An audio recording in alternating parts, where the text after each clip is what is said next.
Ils sont des milliers et marchent pendant des jours sous un soleil de plomb. Tous sont refoulés d'Algérie, abandonnés dans le désert du Sahara à quelques kilomètres de la frontière nigérienne. Sur place, ces hommes, femmes et enfants manifestent leur colère. Ils sont plus de 4000 à attendre d'être pris en charge dans le centre de transit des Nations Unies.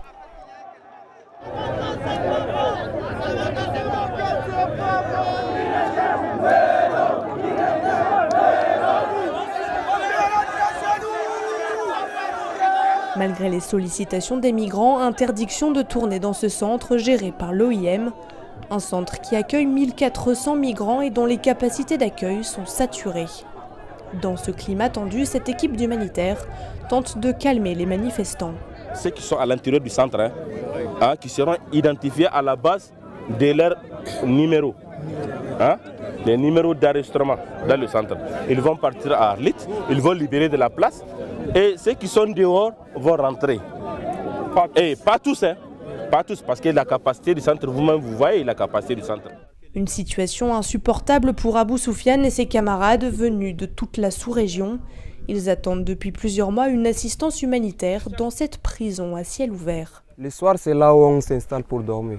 Et le matin, on se cache derrière le murci. C'est-à-dire, on suit seulement là où l'ombre passe, les rayons solaires. Ce n'est pas lié au pied déposé l'immigration. Et dans le désert, il n'y a pas de travail ni quoi. Et on a beaucoup qui ont perdu la vie ici. C'est-à-dire, ils nous regardent comme des chiens. Nous ne sommes pas des humains. Pour survivre, les migrants consomment cette eau sale. Elle provoque la dysenterie dont beaucoup souffrent ici, ainsi que d'autres maladies comme la tuberculose ou encore la gale. Quant à la nourriture, on se débrouille ici avec les moyens du bord. Pour cette humanitaire de Médecins sans frontières qui appuie le centre de santé du village, les conditions sanitaires sont catastrophiques. Devant nous, c'est le CECI. Tous les espaces sont occupés. Il n'y a pas d'eau, les gens ne se lavent pas, même notre personnel. Vraiment, ils sont envahis par forte odeur.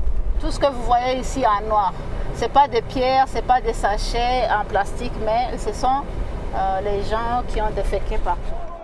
Les autorités nigériennes ont demandé aux organisations humanitaires présentes dans la région d'Agadez de se mobiliser pour soulager les communautés d'Assamaka et mettre fin à ce drame humanitaire.